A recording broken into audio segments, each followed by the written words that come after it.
જ્યારે જિંદગી તમને એવા વળાંક પર લાવીને ઊભી કરી દે જ્યાંથી આગળ વધવાનો કોઈ રસ્તો ન દેખાય, જ્યારે રાતના અંધારામાં એકલા રડતી વખતે એવું લાગે કે હવે બધું ખતમ થઈ ગયું છે, ત્યારે શાંતિથી બેસીને એક વાત યાદ કરજો કે કુદરત એને જ સૌથી વધુ તકલીફ આપે છે જેનામાં એ તકલીફો વેઠવાની અને એમાંથી બહાર આવવાની ક્ષમતા હોય.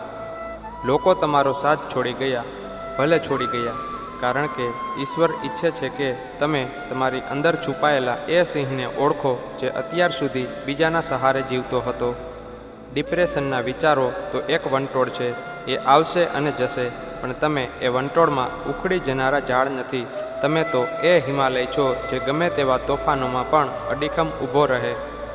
ભલે આજે દુનિયા તમને નકામા ગણે, ભલે આજે તમારી પાસે કોઈ જવાબ ન હોય, પણ યાદ રાખજો કે હીરોની ખરી ઓળખ મહેલમાં નહીં પણ મુસીબતોના મેદાનમાં થાય છે.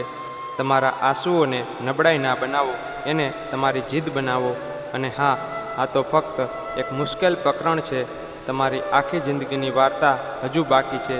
સૂરજ પણ સૌથી ગાઢ અંધારા પછી જ ઉગે છે.